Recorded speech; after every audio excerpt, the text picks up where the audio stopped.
What's most difficult to see is control. It's very difficult to see because we think we're just being, boundaried. Really what it is a very unprocessed control coming to the surface. And then you spiritualize it. So, it's very helpful to kind of see it as it's happening. Because it's what you've always wanted. It's the purpose of this incarnation. There's nothing better on the planet than this experience of its own nature. The abiding and the living from that. But all of this other that seems to come up and, create a story, a spiritual story, it's very difficult to see. Usually, again, if you just keep, here I am, the empty, I am's too much, and then whatever arises, it's seen from that. And the way knows the way. And it's perfect. Perfect. Perfect. And then you start to sense when you're BSing yourself, spiritualizing, dressing it all up, or the actuality, and you begin to have that discernment. It grows through time. Now, obviously, examples of people who are genuinely awake and genuinely in service and genuinely want to be, as clear and just as clear as possible, free as possible. And they've blown up in front of everybody in a very difficult and painful way. Now, what was that? It wasn't that there wasn't genuine in their awakeness. That familiar, so interwoven that it just is not seen. And it was spiritualized in some way or the other. And though, God is relentless, love is fierce, it's right now, none of that's going to be slid underneath the carpet, not very long anyway. It's meant to come forward. And even the one that it's exposing and unfolding, it's a very, very painful thing to go through. I'm sure it is. I have great compassion, actually. Show up for it all. It was when Ajahn asked me to teach, and you could have blown me over on the ground. I just went, what? Are you crazy? It was the last thing I wanted. But when he said it, he said, well, I wouldn't have asked you if I didn't think you could do it. But the first thing that came up was, the teaching will not get in the way of my awakening. Nothing. No position, no high, low, in between. It will be brought back to the home ground and seen through. And I don't care what form it comes up. But something just arises again and sees what took place and what was burnt up and what was freed, and just said, okay, here I am. And after a while, it really doesn't make too much of an imprint. And if I somehow have really misread it and I came from my ego, it's seen as best as possible in that moment. And if it's not, I'll be given another opportunity.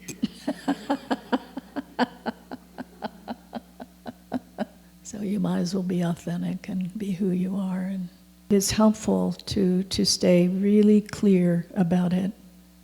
Really clear. What's true, what's present, what's real, what's arising, what's fresh, what's authentic, what's honest.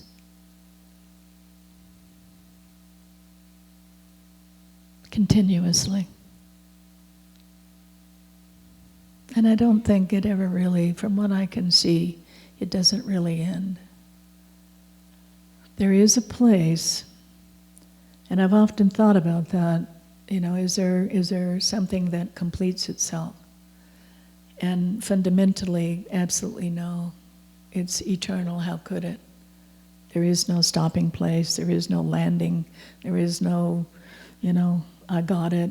None of that exists. It's impossible in the way that it actually is, right? It can't be. But there does seem to be kind of an end or a completion of the identity. Either I'm something great and special, or I'm terrible, or I'm in doubt, or whatever it is that we're telling ourselves. There does seem to be kind of just a grinding it down. And then there seems to be an experience of living really from an empty center.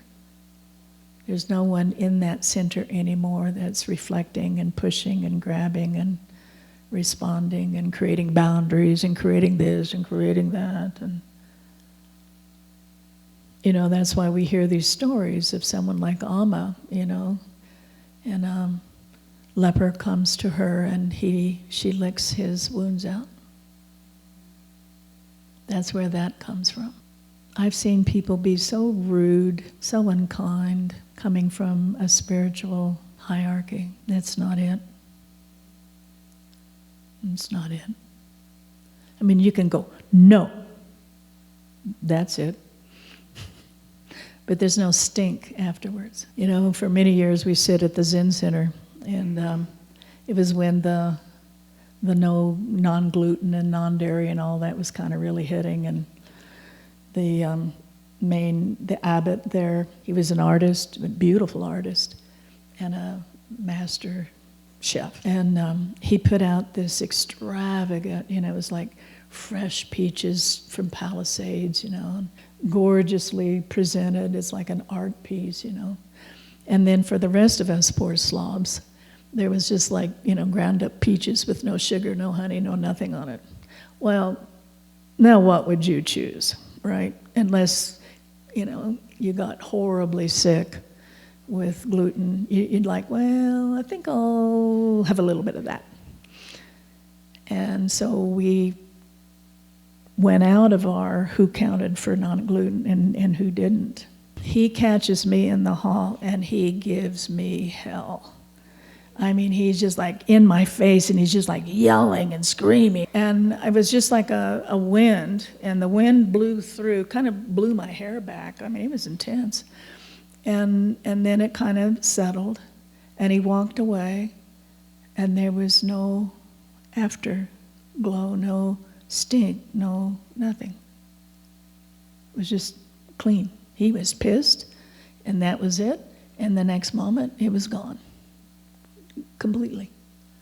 It was a great lesson. But it arises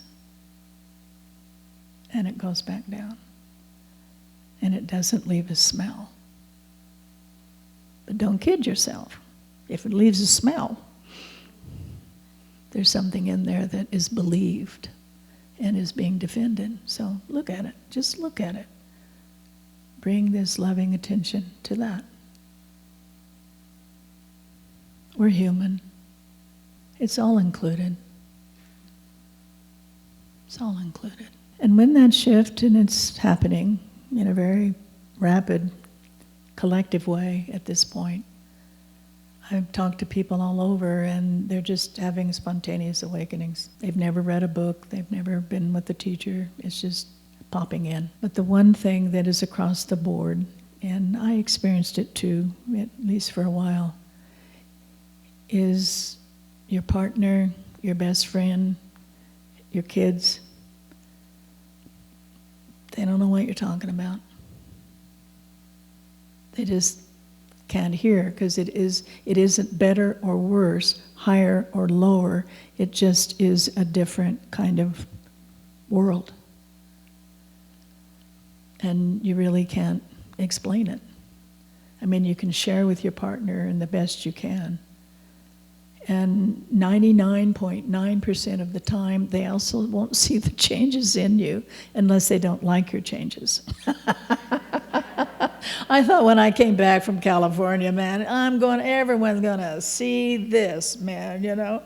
My whole world totally changed. It was like I was in a different universe. No one even noticed. And except when stuff started to fly out, then Nate noticed that. And I couldn't help that either. You know, I tried not to do too much damage, but it just had to come out and out. So you just come back, and what has always been there, but now there's no one in there. That's why a Sangha is a lovely thing, and a guide that kind of knows what you're talking about. It's really a lovely thing.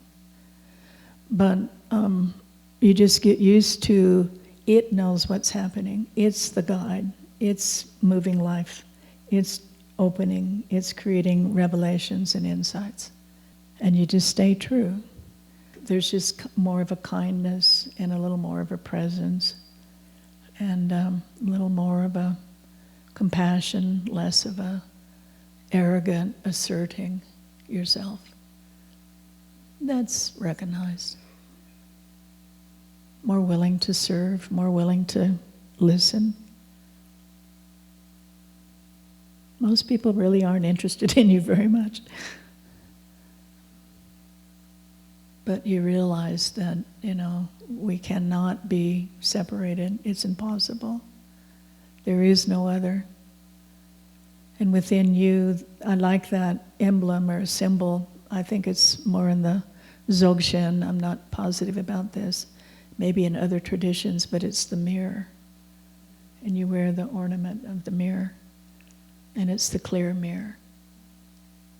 Right? You see it as it is. And if it shows up judgmental and separating and, you know, I'm higher than you, then that's your mirror.